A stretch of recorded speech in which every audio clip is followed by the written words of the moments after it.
Until the World Cup kicks off in Qatar, with plenty of squad announcements happening today. But it's also meaning that even the slightest injury niggle is under big scrutiny at the moment. We are joined by BBC football reporter Sanny Rudravajhala and BBC Africa presenter Fawaz.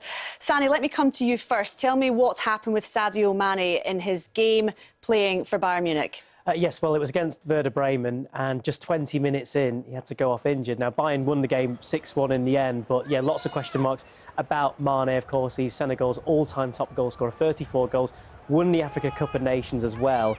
French newspaper L'Equipe actually reported earlier that he was definitely out of the World Cup, but Bayern have since released a statement saying he's going to have further tests on an injury to the head of his right fibula. Very specific, but then this is a man who's very important for Senegal and for Bayern Munich. Yeah, Mimi, let's just talk about that a little bit. How important is Mane to the Senegal team? I was at the Africa Cup of Nations, watched him in the stadium for a lot of his matches. He was, of course, named the player of the tournament. And as Sanny has mentioned, he's Senegal's record goal scorer. He took, of course, the winning penalty for Senegal against Egypt in that final at AFCON. And again, he did the same against Egypt in March for the World Cup qualifiers to take Senegal all the way to the World Cup in Qatar. So he would be a huge miss for his country. And what's the reaction been, Mimi? I'm assuming that a lot of people are quite disappointed with this news. Absolutely. From what I've seen on social media, a lot of Senegalese are very sad about the news. It's a huge blow. Many Senegalese are worried. They do want Sadio Mane at, of course, the World Cup, not just Senegal, but across Africa. When I look on my social media timeline on Twitter, a lot of African football fans are like, oh no, Sadio Mane might miss the World Cup. A lot of hopes, of course, for Africa are relying on Senegal, as many of them are saying. So a lot of people are waiting for that final news on Sadio Mane. Well, we'll have to wait and see what Mane's fate is. Sanny, though, what are the other headlines from today's squad selections? Yeah, well, some really bad news for Reece James, the England and Chelsea fullback. He's been told by manager Gareth Southgate that he won't be playing in the World Cup. He had a knee injury in a Champions League game earlier against AC Milan, and he tweeted that he's devastated about that. A player who's kind of come into that role and made it his own, to the point where we're talking no longer about Trent Alexander-Arnold, the Liverpool fullback. Dominic Calvert-Lewin is another one who's doubtful, the Everton forward for England. And a player who will be playing, though, is Son Heung-min.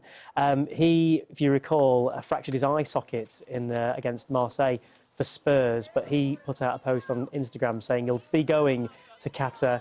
We might have to wear a face mask to do so, but he said he wouldn't miss it for the world. And another player who will also be at the World Cup is Luka Modric, 37 years old now. Of course, with Croatia, got to the final in 2018, but the Real Madrid midfielder is in the squad. So great news for Luka Modric, at least.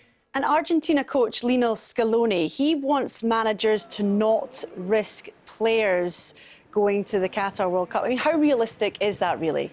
Yeah, so this was in an interview for Argentina TV, and by the sounds of it, he's actually spoken to the managers, or at least been in contact with them, so he might get his way. I mean, Giovanni Lo Celso, really important midfielder for Argentina, got a muscular injury that's going to rule him out of the World Cup, and that was last week for Villarreal. So you've got Paulo Dybala, another player who's been injured now for quite some time. He's going to miss the World Cup as well. So I guess he's really in his rights, isn't he? I mean, Lionel Messi is going to be there. In fact, the manager said he might even play another World Cup, which would bring him up to 39. But I guess we're 7 days out now from when the final games will be in the major leagues around Europe and the world. And then the World Cup starts. So that 7-day gap is so tight.